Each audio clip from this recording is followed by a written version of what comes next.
And again, I'm not going to go into the details of the problems.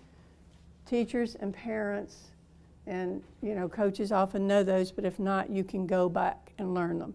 Sight words are often a problem, the comprehension. So we're trying to give you some tips on how to improve them.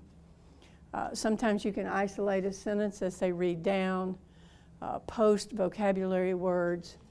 Are they still calling them Dolch lists? Am I still dating myself? There are other words for it too, but mainly it's these difficult, you got to know words by grades. And that you can go online easily and pull them off the internet and print them. I did run across a couple of things. I'm not going to go into all those details, but asking parents to label things at home, doors, windows, to help them work with new words. And when they have a lot to read, divide into segments.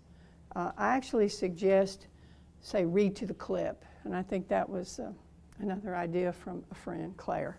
And you put a clip in that gives them so many pages so that they can read that. We know what the written language problems are pretty much. Oh man, this is one of the hardest things. He would come in and you go, we have to write an essay, and he would spend 45 minutes driving me crazy trying to pick a topic. Anybody else have that issue with their kid? That's not important. So narrow it down to the top 2 or 3 you know him best, put them on cards, lay it out in front of him and say pick one of these or eliminate one of these until you can get started, because you're wanting to get to the writing content. Brief writing, maybe starting out with nouns and verbs. They have idea log jams. They don't know the major steps. They have difficulty ordering the sequences, and sometimes I'll talk about 2 or 3 things in the same paragraph.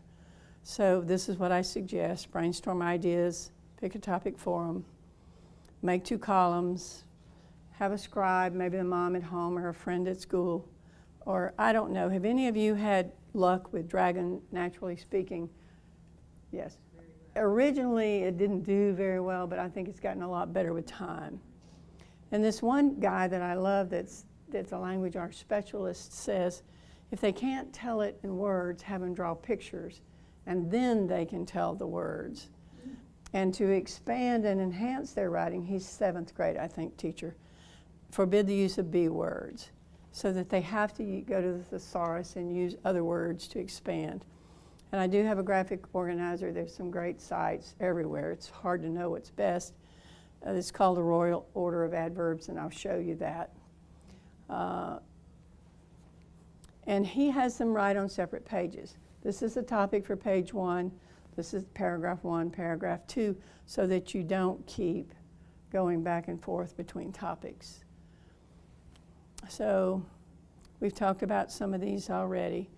I talked to one high school teacher, and she said, well, what I do is I give them 2 key elements to grade, the content and then the grammar, because sometimes our kids don't always do very well. They can't find it in their working memory. So don't penalize them when they got the content right. Or, you can substitute other assignments. This is an example of the Royal Order of Adjectives. They have prettier ones now. I need to replace this picture. But my son would write something like, the birds flew.